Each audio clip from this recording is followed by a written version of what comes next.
Bonjour, la justice marche sur la tête, vous allez le voir dans le reportage de BFM. Un jeune homme de 18 ans s'introduit chez vous, imaginez, dans votre piscine. Vous lui dites de sortir, qu'il n'a rien à y faire, donc ça s'appelle un squatter, lui et sa bande de copains. Il finit par plonger dans la piscine, se briser la nuque et il attaque le propriétaire en disant que la piscine n'était pas aux normes, qu'il n'a pas été prévenu. Et bien sûr, il peut obtenir gain de cause, il y a un avocat derrière.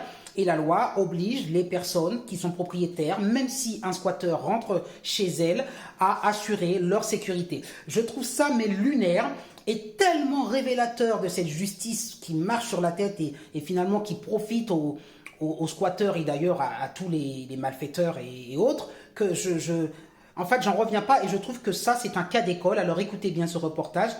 Je souhaite à chaque citoyen de ne jamais avoir affaire à cette justice incroyable qui marche sur la tête parce que vous pouvez donc vous retrouver propriétaire avec quelqu'un qui s'introduit chez vous, qui squatte et vous retrouvez condamné parce qu'il s'est blessé ou qu'il a eu un grave accident comme le pauvre jeune homme qui est tétraplégique malheureusement sans que vous ayez eu à intervenir et même que vous ayez agressé cette personne. Elle se blesse toute seule et vous êtes condamné parce que vous n'avez pas pris les mesures de sécurité qui s'imposent. C'est hallucinant.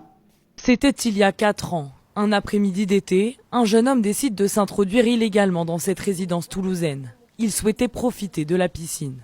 Mais ce qui aurait pu être une simple baignade tourne à l'accident. Le squatteur rate un plongeon et se brise les vertèbres. Il est aujourd'hui tétraplégique. 4 ans après le drame, le jeune homme a décidé de poursuivre la copropriété en justice. Nous, on avait fait notre part de marché. En allant voir ces jeunes, en leur parlant, en leur demandant de quitter les lieux. Donc c'est vrai que c'est un petit peu le deux poids deux mesures.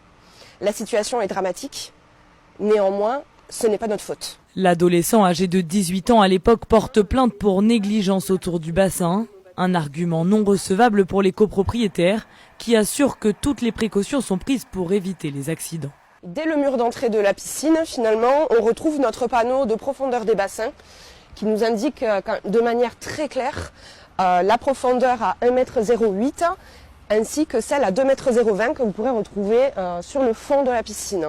Un événement qui soulève à nouveau les questions sur les responsabilités légales des propriétaires face aux squatteurs. Lorsqu'un dommage est survenu sur leur propriété, en particulier en l'espèce, c'est lié à une piscine dans les faits de l'espèce, et ils doivent répondre du dommage qui est causé à la personne qui se blesse lorsque la personne est rentrée, même illégalement, dans les lieux. La copropriété devra donc prouver que la piscine était en bon état au moment de l'accident, auquel cas, elle devra verser des dommages et intérêts à la victime.